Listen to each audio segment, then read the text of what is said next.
Welcome to all the listeners patching in today and whoever might be listening for the rest of all time. My name is Barry Through, Executive Director at Gray Area, and this is Gray Area's book club covering Gene Youngblood's expanded cinema 50th anniversary release. Today, due to some speaker scheduling, we're going to skip ahead and cover part 4 of the book, Cybernetic Cinema and Computer Films.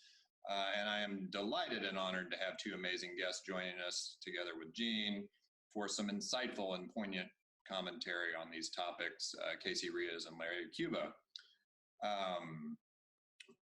Casey's exhibited art all over the world, makes conceptual procedural works with software. He's well known for having created the processing programming language together with Ben Fry.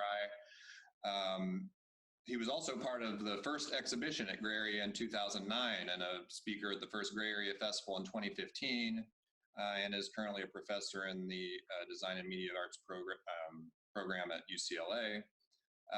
Larry Cuba is a pioneer in computer animated art. He also got a master's from CalArts, where Gene taught at the time. And in 1975, John Whitney Sr., who's discussed in the chapter of the book today, invited him to be a programmer for what resulted in a film called Arabesque, which I think we're going to look at a little later. Subsequently, Larry produced several more computer animated films that have shown internationally, and also notably created the graphics for the Death Star animation in Star Wars Episode 4. And so, hi everybody. Hi. Greetings. I did go to CalArts, but Gene wasn't there at the time. I think he had already left. There was a lot of turnover in the first couple of years. Yeah. Or you didn't go back there later, did you? I mean, part-time later. Part-time later, okay. So. First correction of the day. Just to clear that up. I mean, you know, I'm kind of a stickler for that. So there's a lot to cover in this topic, but I'm going to start with some of the first things, and we've covered some of this and talked about this in some of the previous sessions too, that a lot of the initial framing around some of these subjects is this symbiotic relationship between people and technology that's manifested through art and sort of results in this expanded consciousness that unlocks some sort of transcendental potential in the human species, which is one of the sort of endearing things about a lot of the writing about technology and things from this era, and also perhaps in some ways seems not to be borne out today. So I was wondering just how you all felt about that. Like, how did that turn out? Is it still a relevant sort of idea for this relationship between technology and art? And, you know, how cynical have we gotten, that sort of stuff? I yield to the others. Well, I started out cynical, so there was no change there.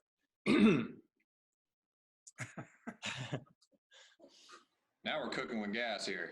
Mm-hmm. I do have a comment. All right.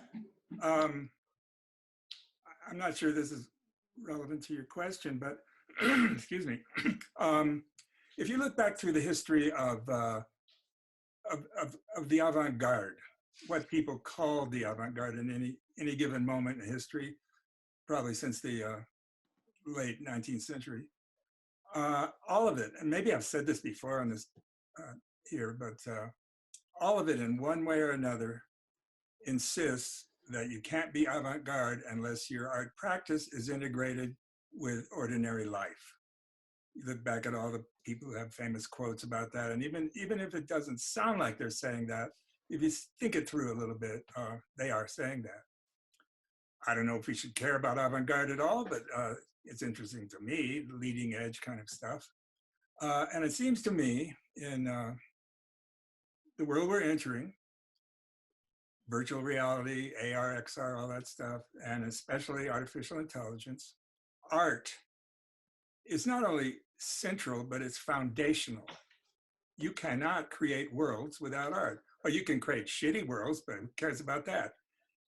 Real serious worlds that you're going to use as a technology of the self to transform yourself in these virtual spaces are going to totally depend on transcendental art, if I may use a new agey cliche. Period. That's it. We've arrived finally at the great dream where art is not only accepted into utilitarianism, they become one and the same, I think. That's it. I mean, that's certainly the goal, and it's one of, well, at least for us, it's one of the sort of tenets at Gray Area, I guess, is this idea that artists have a kind of functional relationship in all sorts of processes, like whether it's technology innovation or, you know, different areas of human endeavors. But I can't say that that's widely accepted yet, and in a lot of ways, even in the arts, there's still this idea that artists should be in this transcendental space that's sort of set apart from societies in certain ways. And if you let it get too close, then it sort of like sullies the transcendental vision of the artist a little bit. Right. That's what I was trying to debate. Yeah. I mean, I feel like with software, a really large priority for me is to allow more people to start imagining within that medium through developing, I think, the ability to think in that medium. I'm interested in bringing more and more people in to being able to create. And I think one vision I have for the arts is not that there are these elite artists who are sort of forcing their vision on the world, but allowing people to imagine and create and construct parts of their own realities out of their own imagination. So I'm very interested in more and more people being able to imagine and build the world rather than visions of the world being forced on them. And for me, that's one of the many dystopian things at the moment. I was not around for the utopian times of the 60s. I was a part of the fallout when I was growing up in the 1970s and 1980s. So utopian ideals and thoughts were really never a part. But in the mid-1990s, when the web was starting up, I was very into that in my early 20s and had visions and dreams and aims of building a new social framework around the web and around new kinds of connections. And that all, crumbled pretty quickly into the early 2000s. So Casey, do I understand correctly that you're saying, excuse me, you're suggesting that there are evolving forms of programming that would tip the scales one way or the other in achieving what you just said? Yeah, I think so. I think it's been a multi-decade initiative and endeavor and passion for a large community of people. I think when we're reading about the work of the Whitneys and John Stahura, when computers, I think there was one computer mentioned as being like a $2 million machine. Now that we can make work, in our homes, in our own studios, I think the idea of expanding the access and like the particular kind of art that I'm engaged in is the art that comes out of software, art that is procedural and algorithmic and live and performative, in allowing or enabling and making opportunities for more and more people to do that. I think that's my vision of utopia. Yeah. So let me just make sure, I think this is really important what you said. I just want to understand correctly. You're saying that this programming or I don't know, evolving languages, however you say that, is a never-ending ongoing process that kind of evolves along with the new technical possibilities that are before us. In other words, we can't just reach for some existing pieces of code and move forward. Yeah, I think that's a good way to put it. I think we need to evolve I think we think within languages and we need to evolve and imagine new languages in order to think in different ways. I like that. I think there was more innovation in coding languages early on, and I think, well, no, that's not true at all. Yeah, I walk that back. Yeah, let's stick with what we said before. I like that too.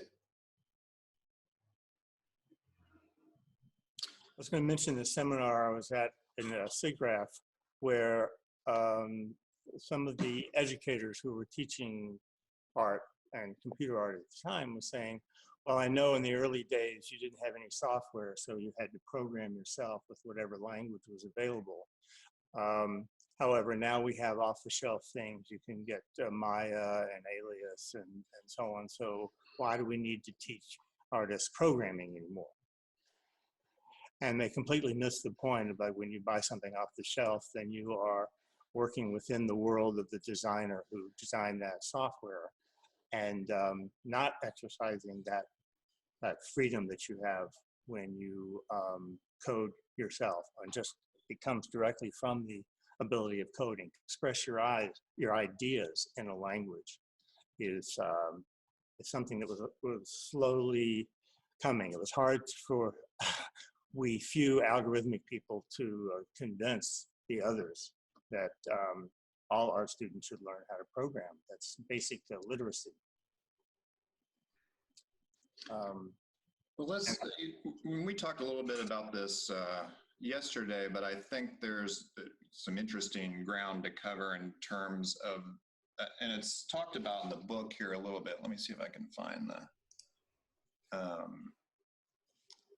193. It's this idea of like artists and that an artist should be the technologist and programmer for themselves and have this technical aptitude versus the sort of Bell Labs EAT collaboration model for artists, which I think is still a kind of ongoing discussion. There's a quote on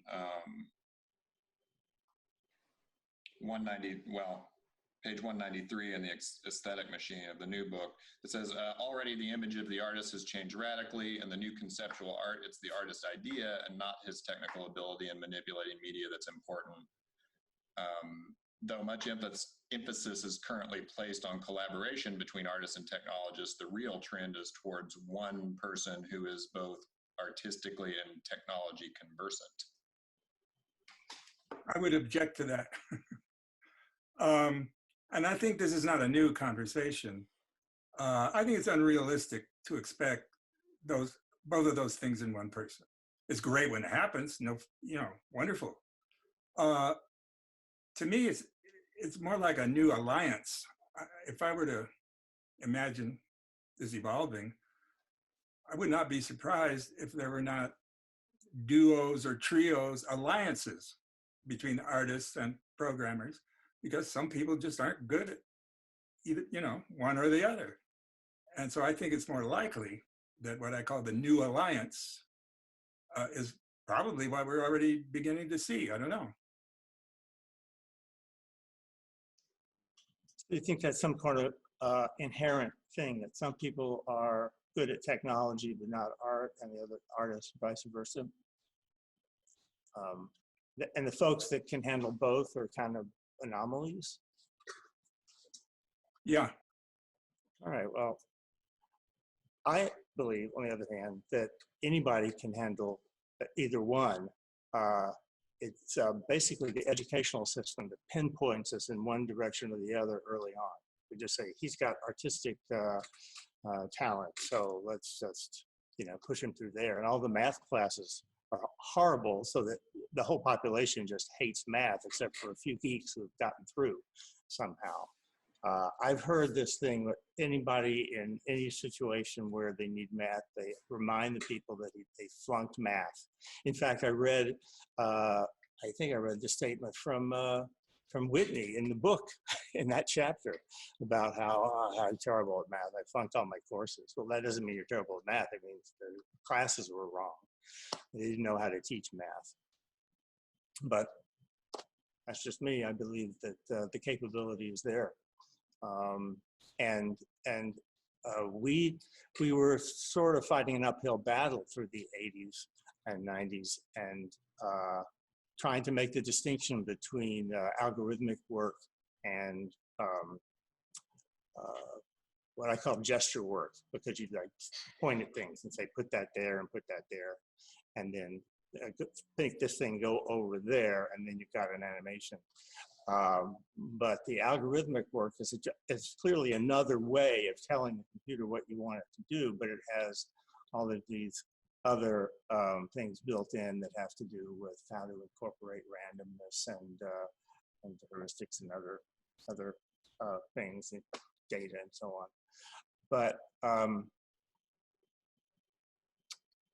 But I think things changed when processing hit. When Casey came out with his language, it's like everybody could see the value of algorithmic work, and they were able to do it themselves hands-on. It was like, I made my first film programming in Fortran, which was extremely techy, and you had to really be very comfortable with math already. But as the languages became more user-friendly, I don't know how to put it, it's just the language itself evolved to make it easier, in a sense that you don't need a heavy engineering background already when you start. So it's this beginning language that you can entice people who have an artistic background into seeing what it could do, and seeing that it's worthwhile learning, and also that it's not brain surgery. Just about anybody can learn to program. That's all over the web. Python for everybody, and all these other programs.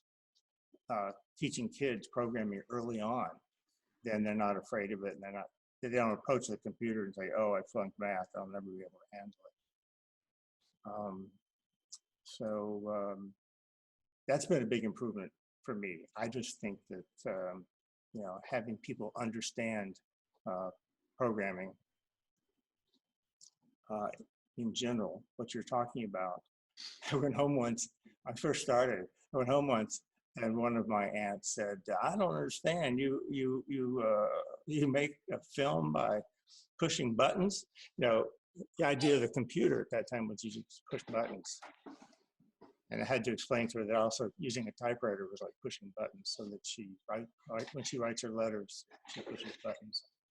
But it's good that a lot of those myths are being dispelled. Larry, I'm glad you brought up the typewriter analogy, because I think of coding as a form of writing. You have these vague ideas, and then you communicate them and sort of structure them in language. And so I think learning to write clearly and well, and learning to program clearly and well are relatively comparative tasks. I think there's very much of a middle ground between the position that artists have to collaborate with engineers and artists need to do everything themselves. And I think it just depends on the scale and the scope of the project, and the aims of a specific idea. Like, for example, I'm just use myself as an example. I didn't start coding until I was in my late 20s, and it's not really my, I'm not a great coder, but I can code what I want to when I need to, and I do enjoy it. But there's something I just can't get my head around because I don't have enough experience in that domain, and so I collaborate with other coders to do that. So there's also the ability to do more than you can do on your own through collaborating with other people who are even more technically inclined. And I think there's two parts to it. I do believe that everybody can code. And I've been teaching people in their early 20s, design students and art students for the last 20 years. And I've never met a student who couldn't do it, who couldn't get their head around it. Mm-hmm. But some people don't really have an aptitude for it, like a fish in water. Some people do. And then some people really love it and some people don't. And it's not always people who are naturally best at it who really have a passion for it. And so I think artists can chart their own way in terms of sort of isolating themselves in the studio and coding their own work, or choosing to work in teams and expanding capacity in that way. There's a lot of paths forward with that agreement. Do you feel the same way about artistic ability? On the other side of it, everyone can be an artist. Some people have aptitude. Some people enjoy, I think everybody can be an artist of a certain sort. yeah, in the same way that everybody can cook in a certain way, everybody can make ceramics in a certain way. I think there's people who their entire life is making their work and their practice. I think everybody doing things that they find either expresses ideas or expresses their feelings or emotions is a valid, activity, and everybody should have access to that. One way to think about this is in Expanded Cinema, I quote John Cage, "Art begins where beauty ends." That means that the only new thing in art is talent. The talent to see where beauty ends and to move it ahead. What's the next step? What's beyond that? So anyway, just a thought. But I have a question. In doing what you're talking about, Casey, is AI helpful in that?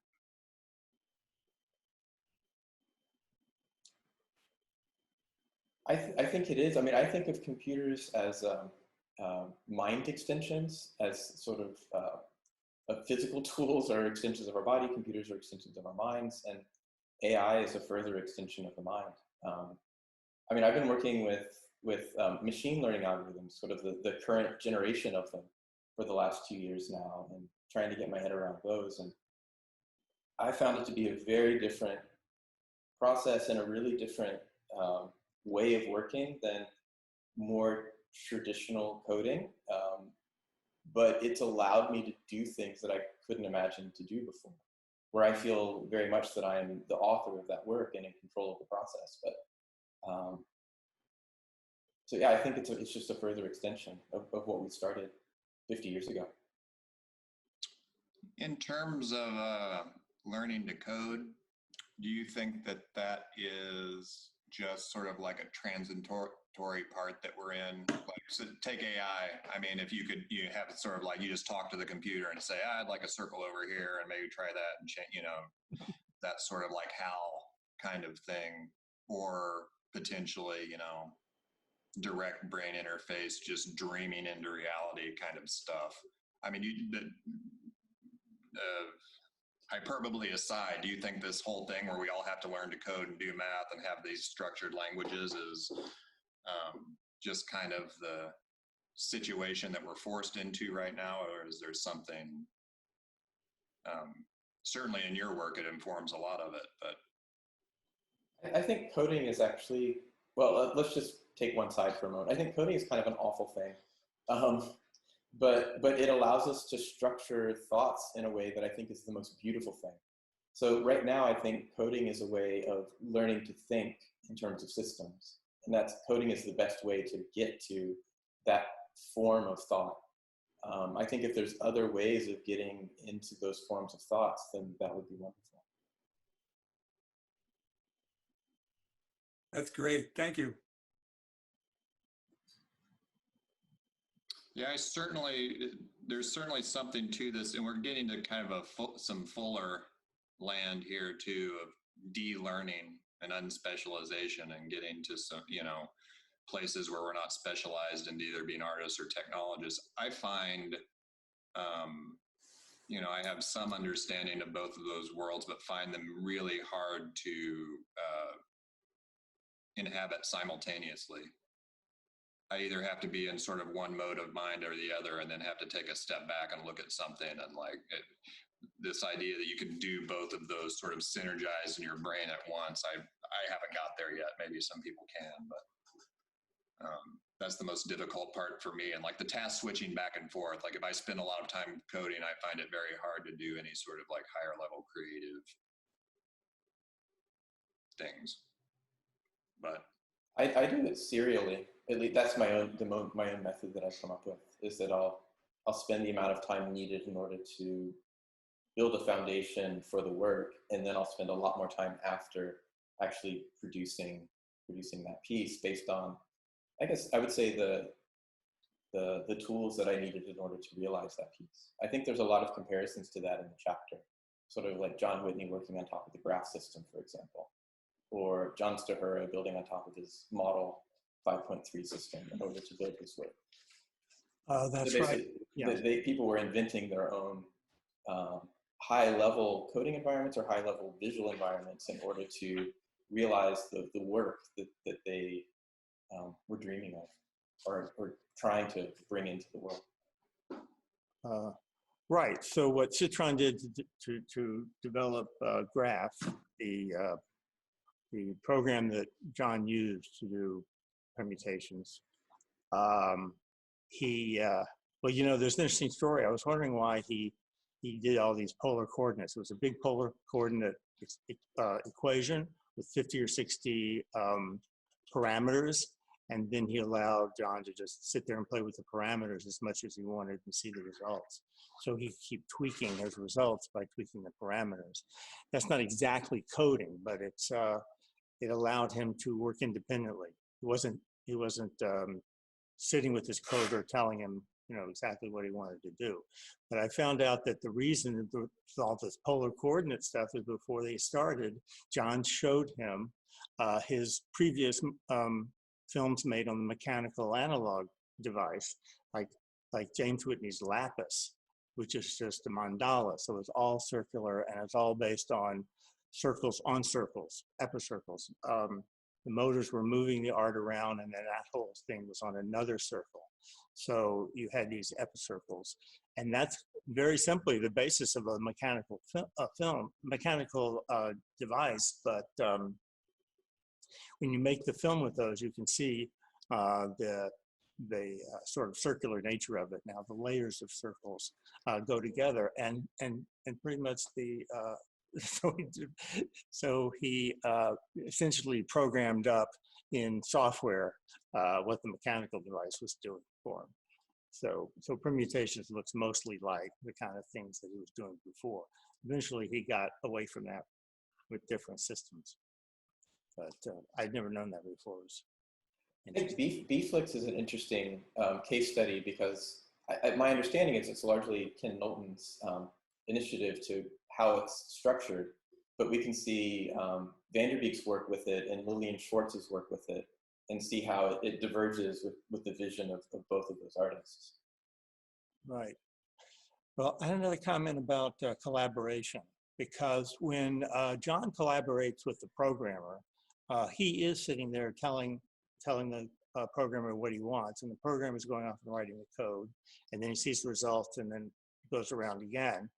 And that programmer doesn't really have that big of an effect on the results. That is, at least, you know, from the artistic vision side. So he's more like a hired hand. I mean, it could be anyone, and the project could come out the same.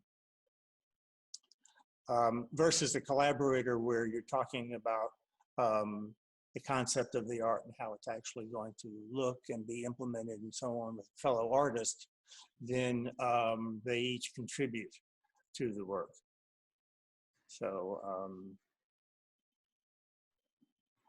I can tell you that I only feel that I influenced the work at one moment, not one moment, but only one kind of thing, you know, because people keep putting my name on Arabesque, and I'm told, you know, it's not a collaboration. But John would say, you know, I like to, instead of doing this thing, I want you to make it do that thing. And I would say, well, I can change the program so it'll do that thing, but it'll take about 2 or 3 days. But if you do this other thing, which is similar, I could get it done by the end of the day. So he always chooses the expedient way, and therefore I influenced the direction in which we were wandering. That was it. That was my total input into what actually appears on the screen. I think that the conversation about should artists code or collaborate, it might even have a wider scope of to what extent should the artist be technical. And so, Larry, I was interested in this idea that John Whitney was mechanically extremely talented and experienced, and basically deconstructed all of these military hardware in order to produce these early Whitney collaborative films. but the leap to coding was elusive for him. But I believe that it was his expertise and ingenuity with the mechanical components of the machines that he made for those early films that made those films so unlike anything that anybody had seen before. I was wondering if you could say a little bit about, I guess, the mechanical versus coding skills in Whitney's work, like before and after it became digital. Well, he coding in the general sense that building his machines is like coding. Oh no! Okay. I guess just this deep technical expertise, and okay. Well, yeah, he seemed to have grown up building things, taking them apart, putting them back together, and studying mechanical engineering and so on. But so it seemed like nothing to him to just jump into the shop and build a piece out of a raw block of aluminum and bring it back to his optical printer, screw it in, and it worked perfectly. It held the filters or rotated the filters or did something. And I had this pretty much the same ease to just add a couple of lines of code when he said he needed to do something else. I said, well, in that case, you just put these 2 lines of code in. And he just said, oh, I never would have thought of that. So he hadn't been, exercising your brain in that particular domain ever. And I, of course, had no mechanical abilities. So I was real impressed with his doing that. But I still think that goes back to the childhood where you've had experience with it at an early age. Then you're not intimidated by it, and you're attracted to what you find fascinating about it, and you pick those things up.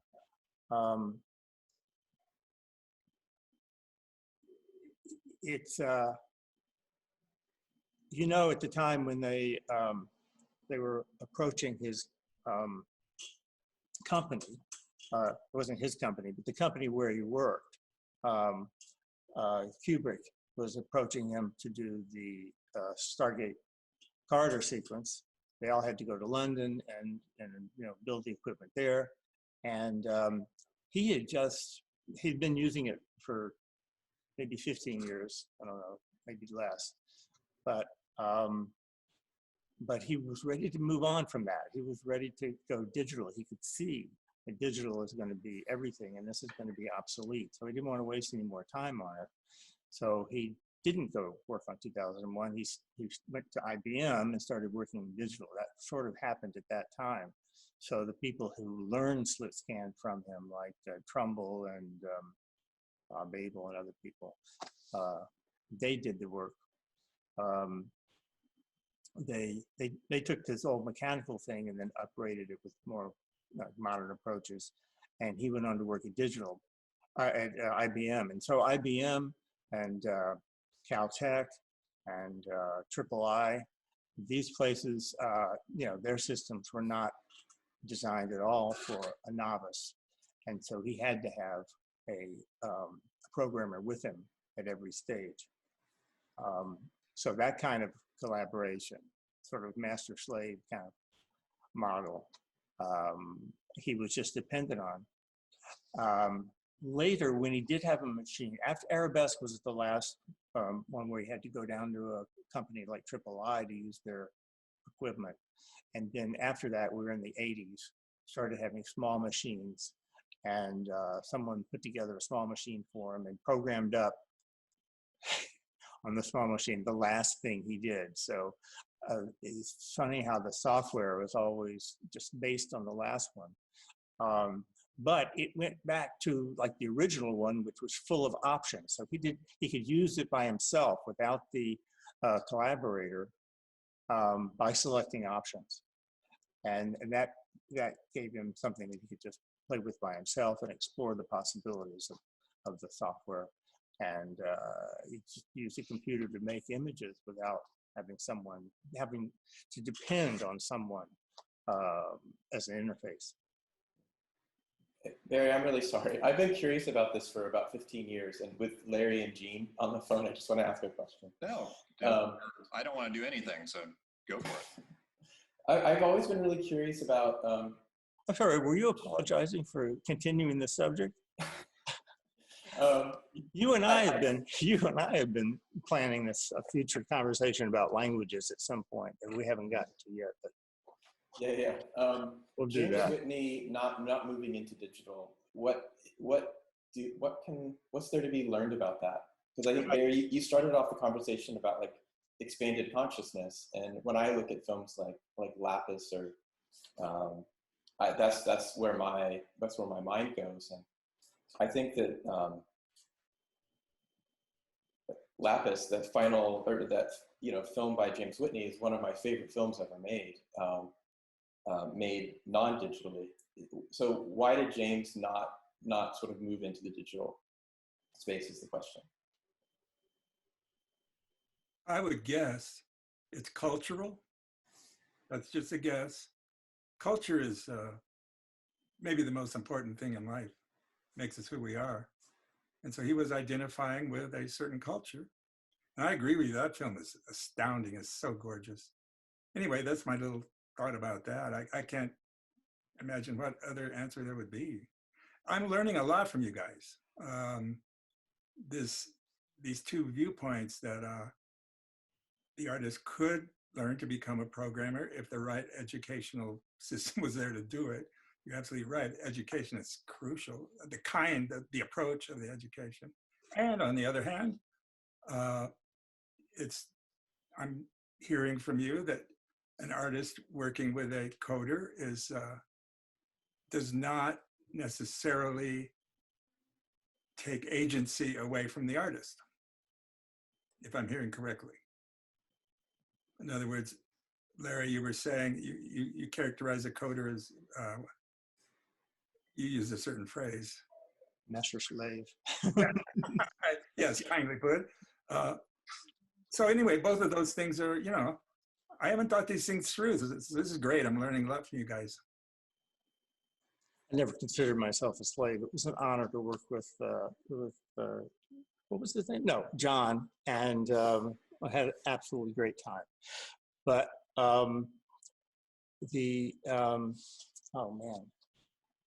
James Whitney. Yes, he'd been an artist, a lifetime of techniques that he used manually. And then John was essentially the mechanical machine maker, and allowed him to use this thing. Here, try it. And he did work with it, but I heard, and I have to say, I heard this through Bill Moritz, who I would say it would need another corroborator to be sure of it. But he said that after he did Lapis, James just gave the machine back to John, his brother, and just said, get this out of here. I'm not going to deal with it anymore. He just, preferred his regular techniques of doing things with hand-drawn, hand-painted, and that kind of thing. His traditional techniques for filmmaking. So Lapis was a bit of a anomaly for James. I think one of the most common and arguments for or to support the idea of artist coding that I really agree with is that oftentimes you don't know what you're going to do, and you just have to start sketching. And that's the way oftentimes the best ideas kind of arise. And if you're an artist who wants to make things in software and you don't have that ability to think in code or to write code, you basically, in order to write a program, you need to have a really clear plan for what it is you're going to be making. It has to be defined before the code can be written.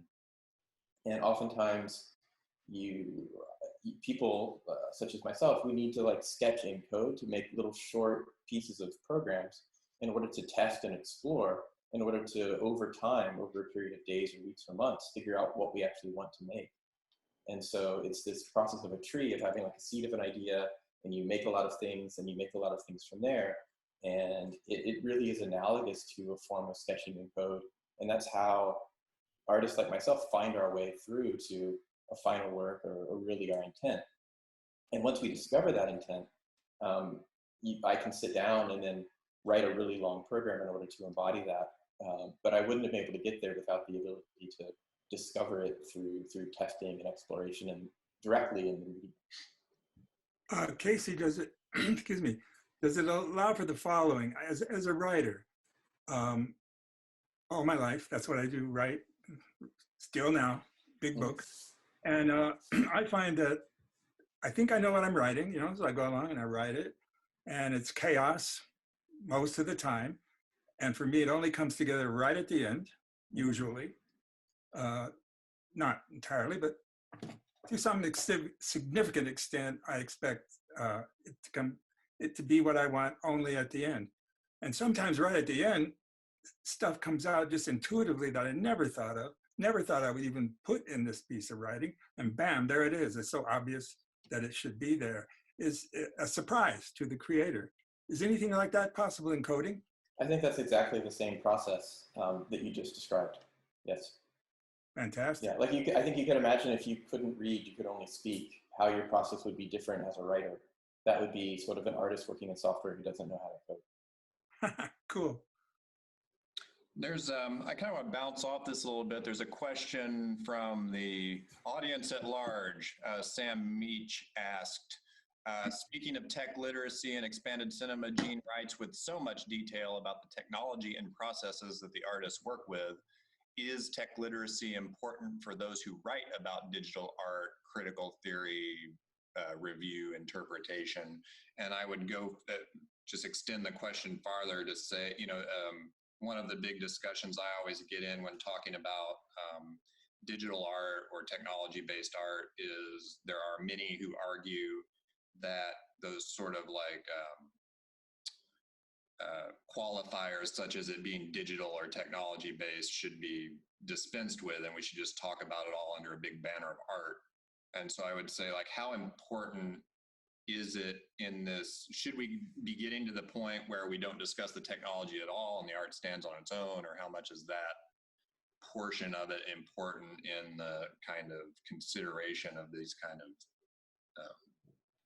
this work? Because this chapter in particular, I mean, there's a lot of time devoted to, the computer can do this and that, and it's going to be able to do this and that in the future, and there's a lot of that. Well, just personally, I don't do these things today. I wouldn't dare write any kind of critical articles or whatever you want to call it about digital art without knowing how it's done, knowing the constraints within which an artist would work there. I wouldn't think of doing something like that, but I don't know. Maybe it's possible. Gene, one thing that I love about this book is that it feels like you wrote about, let's just say you wrote about 1969 in 1969, and you wrote about it in the moment with a lot of passion and a lot of energy, and that at times you switch over into interview format so we can hear directly from the artists. I think the interview format works very well in the sense that it allows there's no filter between the artist's idea, or there's less of a filter than if you had just paraphrased everything they said. But I think of this book as a document of this moment, and it's a really rare. It's not a secondary source like written 20 years later about that moment. It's a rare piece of work. Thank you. I see it that way myself. It is a document, and regarding that, you'll notice at the I don't know what they call it at the beginning of the chapter. There's a quote from Marshall McLuhan: "The computer is absolutely guaranteed to destroy all businesses currently being." Right. I fell for that, And by the way, he was pilloried for that. I mean, that's one of the things, not the only statement he made that was just off the wall. I mean, just the opposite of vision. I But think it's true. It's true in the sense that it destroyed certain types of business that were going then and created new businesses that you didn't know about.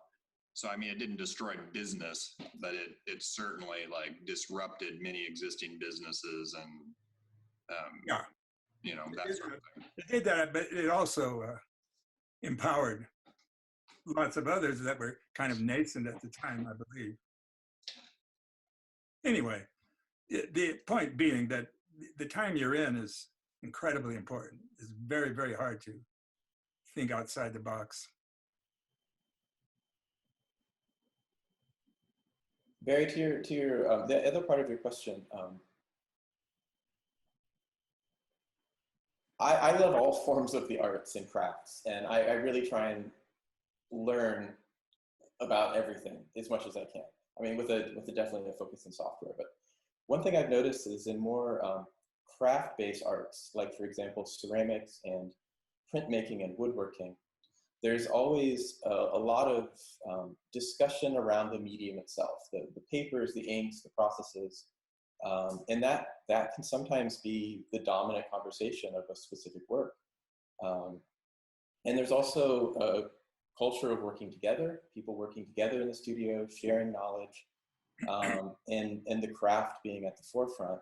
And I see that as largely being absent a lot from what are sometimes considered to be the fine art disciplines with a capital F, capital A. Like painters oftentimes don't really geek out and talk about the pigments they're using in a public forum in a way that I think some craft disciplines do.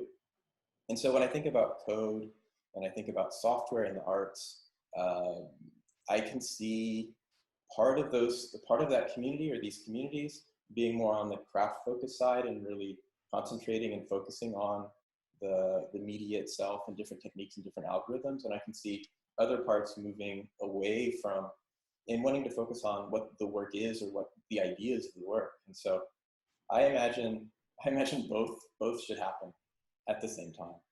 But if I have a work in the SF MoMA in a group show, the last thing I really want the audience or a reviewer to be talking about is like how it was made and the programming language behind it and that kind of thing. So I think both conversations are necessary. In the university system, absolutely, we're going to be talking about craft, and we're going to differentiate it because we need to learn some certain core ideas. But I think my vision for the future is that those divides dissolve and it just becomes art. Casey, do you see tendencies in that direction from the young people that you teach? Yes. Yeah. Great. I think that's interesting because, I mean, I would just call processing and the process of coding and the culture that's been built around that and everything such an integral part of what you do that it almost seems it's hard to separate that if I'm a reviewer, if I come up on your work in a show. And I'm wondering, like, where is why do you feel like the last thing you would want them to think about is that sort of context?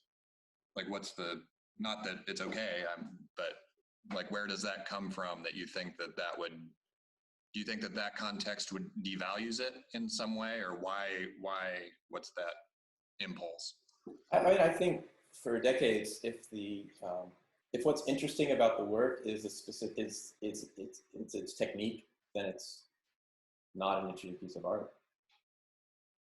It's a demo or something. Yeah, I mean, I guess in my mind, it's not the technique, but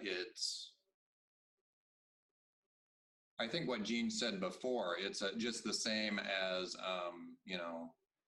who was it? Whitney not going into staying in analog. Is that who we were talking about? Mm-hmm. All right. Yeah. There's a culture that gets carried along with this technology that's a necessary context to understand the work potentially. Mm-hmm. Is an argument that could be made by me right now. Mm-hmm. I think there's a different set of aesthetics for coded real-time work that I would love to focus on more so than that it's more so than the method in which it was made. For example, I think it's really important that for real-time work that it's never the same image twice, that it's always changing, that you never really, clearly never having the same experience in front of it because it's kinetic and different every time it's glanced or viewed. I think that's an aesthetic property that's little understood that I would want to put more focus on above more of the technical detail of it. I'm not being very articulate about that right now. That's all right.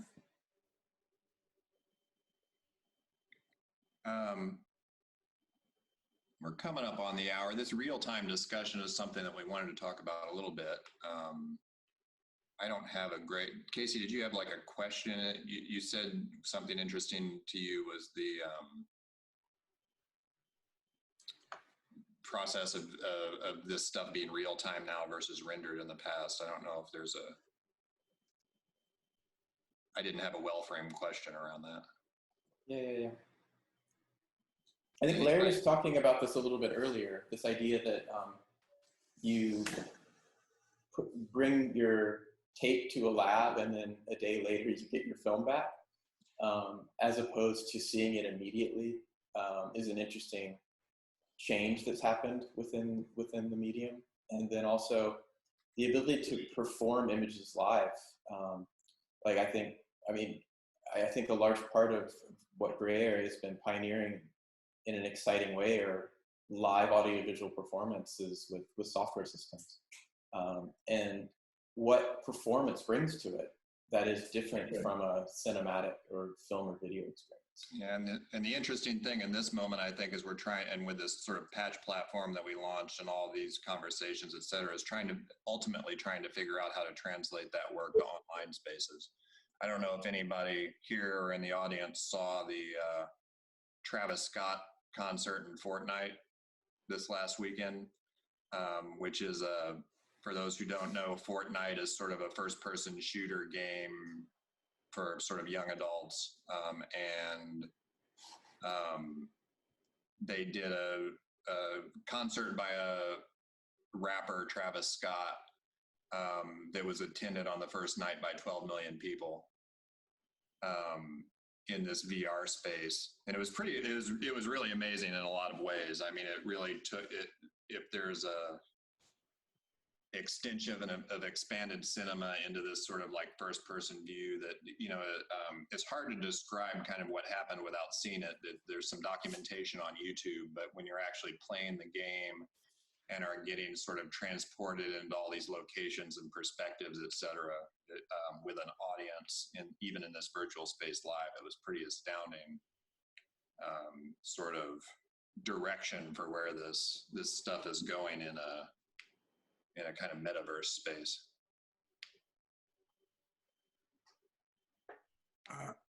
I have an embarrassing question. Barry, are these archived on your website? Are you talking about these discussions that we're having? No, the performances. Oh, the specific one I was talking about? Well, just any. I say it's embarrassing because I haven't. Sure, yeah. So we have, it depends, some are. We have some, most of them are on our YouTube channel, and we can like share links and everything out. I see. Okay. Where to look for some stuff. There are some that are documented, some that aren't, from the last 10 years. We try.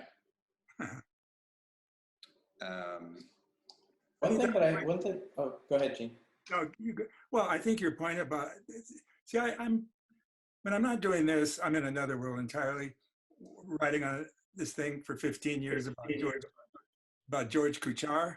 So I have to like turn my world around and get with you guys when I do this. So, so I don't know a lot of stuff that you're making me aware of now. And that thing you were just talking about real time versus stored time, that seems to me really profound event, historical thing that's happening. Yes, Casey and I were talking about this earlier about what we were calling turnaround time. How long before you input your ideas about your experiment versus when you see the result of that experiment. So you can say, put this in and you get that experiment out.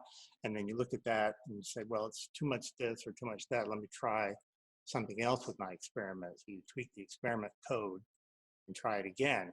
And how long does it take to go through that cycle? Well, it reminded me of one of the systems I used. I won't go through all of them, but I want to show you this one picture that I brought up when I was working at III, and this is the essentially this was the same company where John and I made Arabesque, but he was just using this little mini computer that its only job was to draw on. Okay, you seeing my screen? No. Black. Oh, you are now. Okay, here we are. So just a typical setup was this sort of green screen Tektronix storage tube. So you could find it and it would keep it.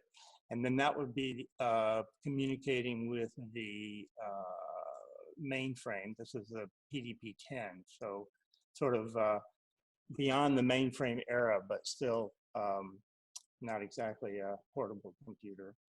And then that would generate tapes, just data tapes, okay?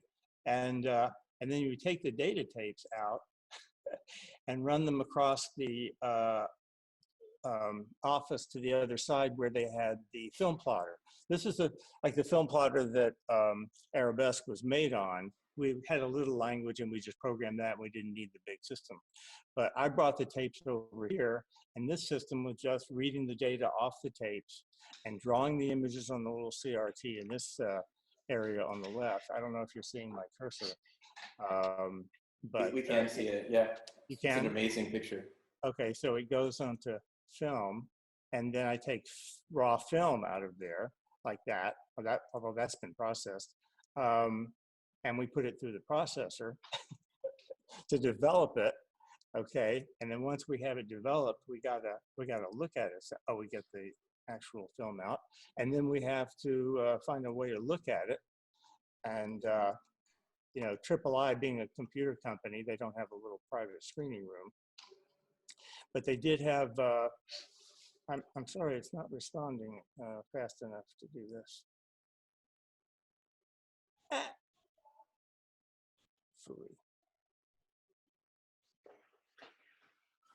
Technology. All right, hold on. There it is. Okay, it's a moviola. And then finally you get to see the image.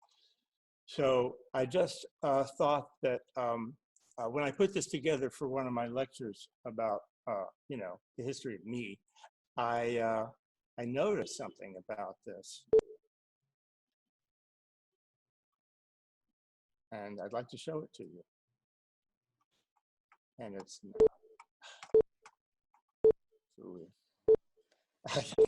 it's not happy. Worked perfect in rehearsal, didn't it? Oh, Jesus.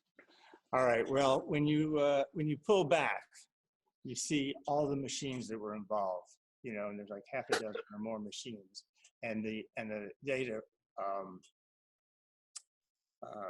went through these different phases of being data, and then tapes, and then the program, then tapes, and then raw film, and then processed film, and then finally you get the result. And I was looking at all these different machines, and some of them were huge, and that I thought, I don't need any of that now, because every step in that process I do digitally within my laptop. And it was just a revelation that you know, how the basic processes have changed, but also facilitated that loop so it's smaller and there's materials involved, and you can do it all at home, and you don't have to borrow computer time. and so on. So I'm sorry, didn't that relate to Casey's question about, turnaround time? So yeah, so basically you can see where the turnaround time is coming from, just going through all those different devices. And once you're down into your laptop, it's just a matter of number crunching. So how fast is your computer and how fast can it process your instructions would be the guiding point of what your turnaround time would be. Oh, Larry, I can see a copy of Digital Harmony small on your screen. Yeah. Should I zoom in on that? I just wanted to say that there's some nice code in that book for some of like Whitney's work. It's like a bonus in the book. Yes. Whitney, I think by that time I had already moved to Santa Cruz, so I wasn't working with him directly. And so we got another programmer, something Reed. I apologize for not knowing the right guy, but he essentially looked at the code that we had generated for Arabesque and rewrote it in Pascal or whatever the, sort of easy to read code and put it in there. And then he copyrighted it and I don't know, a bunch of other stuff. But there's a lot in this chapter too around this relationship of music to visual arts that we could talk about. I'm not familiar with that book, but certainly in the chapter there's a whole lot of passages about that sort of relationship. Right, and actually, before we get away from this concept, when Whitney spoke about this, he would say, just imagine you're a composer and you're writing a song, and you sit down and you press the keys at the piano, but you don't hear the song until the next day. How hard it would be to compose something. That's too much lag time. So he was emphasizing the need for this real-time interaction, but again, using the music analogy.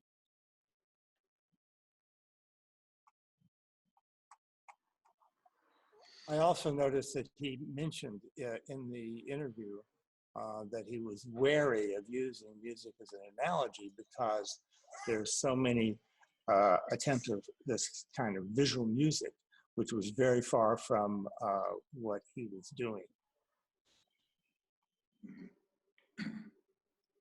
And so, at the one hand, it was the best analogy he could use, and yet it implied too much about illustrating music and other kinds of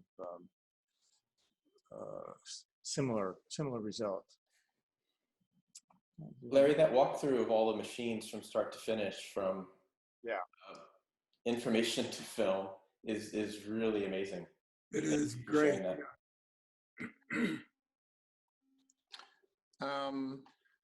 Oh, thanks. I'm now just still trying to get a view of it. There you go. So, yeah, it was a lot of machines, and it's pretty much the same way until you get to the first home machine I got, which was the Tom DeFonte built thing from Chicago, and he was developing the language Grass for essentially the same principle that anyone could learn programming if they had a proper environment.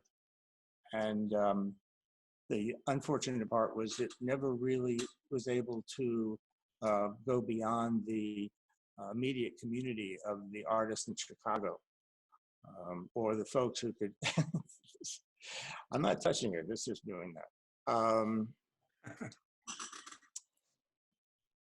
And anyone who got one of these Z-Grass machines and took it home, it never really, it was pre-internet, so it never really able to build a community of folks. So timing, they never got a Windows version. If they had a Windows version, it would have just could have been distributed that way. By the way, I taught there for one semester while they were developing those things. Tom DeFonte, Phil Martin, Dan Sandine, and Bob Snyder, I believe. And that was a unique community. I really enjoyed that. Those were very special people. Absolutely. So that was early 80s. Right. 81 maybe? Yeah. And not only that, if you taught there at SAIC and you had your faculty ID hanging around your neck, you could walk down to the symphony and watch Georg Schulte rehearse. Oh, right. So one thing I wanted to mention is that, like last night, like maybe other people who are following along with the book, I started trying to see the films, Gene, that you mentioned, that you featured, just like searching on YouTube for them. And I just wanted to really encourage people to, when you can, see these things on film. I think seeing them as images in the book is one thing, seeing them on YouTube is another thing, but seeing them actually on film, 16 millimeter, 35, is a whole other thing. And that all the works were made with that medium in mind. And if you live in San Francisco or Los Angeles or New York or other places that do have film centers that have programs, just really wanted to encourage people to do that. And then another thing was that I think the distributed cultural memory is so interesting. Some of these films that are mentioned in the chapter, you can get relatively reasonable quality on YouTube to kind of get an idea of what the work is, but other things are just, there's no information on the internet about them. Like I remember seeing Cybernetic 5.3 once on film, maybe 10 to 12 years ago, maybe 15 years ago. And I remember it was, I thought, a really good film. And it seems like it's incredibly obscure now. So I think the things that have remained in cultural memory through distributed uploading on YouTube, and the things that have basically the only documentation is, it's a documentation you made in 1970.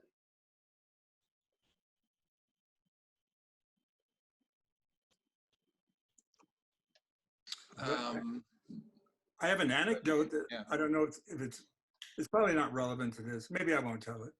But I won't tell it. You've already set us up. The 2001 still, what is it called? The Earthrise or whatever. Not the Earthrise. Anyway, the 2001 still. I had to go to MGM to get it. And they took me to the vaults of MGM. I'm telling you, that was a thrill beyond. There you are in the history of MGM to the beginning. And so it took me to this one shelf. They had the 70 millimeter 2001. Had a special mechanical way of getting out of there, putting it on a motorized rewind. Zzz, go right to it. Guy took out a big pair of shears, click, click, and just, here it is. He just handed me the frame. And I was bowled over. And it was because the film had been returned because it was scratched. Anyway, I still have the frame. That's amazing. I love it. Wow. There are a couple little, we should probably start wrapping up here, but there are a couple of audience questions here. Somebody noted that language of technology is shifting from master-slave to leader-follower, which is probably a good note to keep. A little bit of baggage on that master-slave thing at best. Yes, I was a volunteer, so yeah, and it was my current hero at the time. So,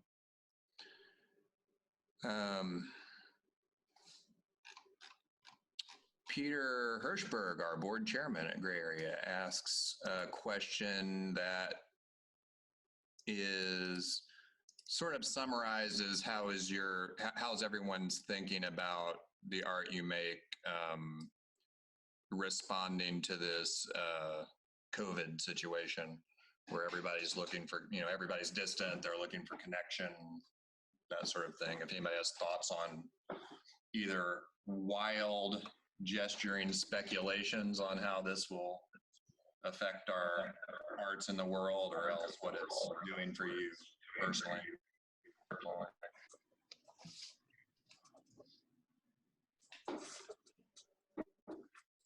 I should tread lightly on this one, but I've been teaching a class at UCLA for 2 years called Compressed Cinema, which is just a really goofy turnaround on expanded cinema. But the idea is that things started moving to the multi-channel gallery installation kind of space over a period of many decades, even more so than at the time the book was written. And I've been trying to put a lot of focus and energy on the idea of moving back to single channel works, because I mean, the vision needs to be limited to a single screen, but I think the distribution is even more important. And I think being able for the work to be seen to the widest possible audience and be distributed out through streaming video services, for me, is a more important thing than having something installed in a gallery where only a few people can see. So I think I'm personally trying to prioritize things that have a focus on mass distribution, so that they can be globally viewed by people with network access rather than only like locally in a specific environment or technical setup. Yeah, that's interesting.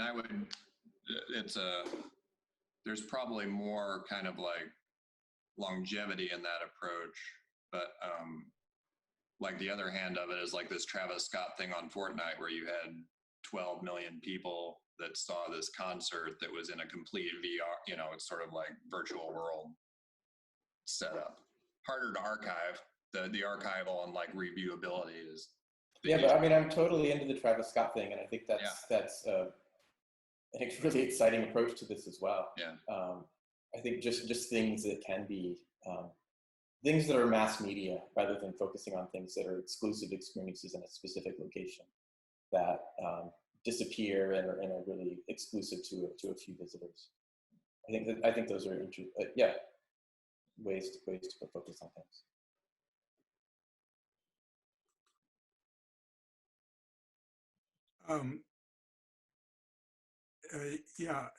Mass media. I think I hear you correctly. Things that are distributed globally, let's say, to the masses, but not made for that reason. In other words, let's say, you know, high art, quote, I never use that term, but, you know, stuff that's not made for the masses, but it is available en masse.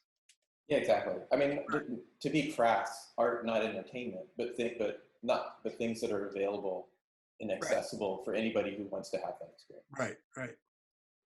And shifting priorities to make that a high priority. Yes. That kind of fits in with my idea of autonomous reality communities, where you have this world of possibilities and you assemble your own and live in it. It's problematic, I know, but it fascinates me. Yeah, and we covered a little bit of that, and I think it might have been our second discussion, and your secession from the broadcast talk at Gray Area Festival in whatever year that was. I think it was 2016, maybe. Yeah. Yeah, I think it's an interesting concept, and I think it's one of the advantages that this sort of explosion into all these little Zoom chats and communities has now, is we get to smaller, sort of more, even though they're distributed, they're more sort of hyper-local discussions rather than like the algorithmic news feed. And so it's an interesting moment in that we can have all of these, you know, what might point towards an autonomous reality community of discussions. A universe of them, yeah, I acknowledge is very problematic, but there's no doubt in my mind it's headed that way. I had another idea, but I forgot it. Never mind. Barry, that also gets us back into this idea of the real time as well. And I think that's what's happening at the moment. Yeah. If the four of us had had this conversation over asynchronously over email, it would have been very different. Agreed. I'm out of steam. How y'all feeling? Well, I'm all steamed up for media, being able to talk with you guys. Yeah. It's been great. I learned a lot from you. Great to see you again, Larry. Great to meet you, Casey. Yeah, likewise. Really been terrific. I love the ideas. Me too. Well then, Thanks so much. Next week, we're going to be covering the Towards Cosmic Consciousness chapter with Eric Davis, who is a researcher and journalist on counterculture and esoteric mysticism, who's extremely interesting. And so I think you'll have a lot to say on that subject. Maybe we can let the audience at large say bye. Matt, do you want to unmute here's everybody coming in. The autonomous reality community is unleashed.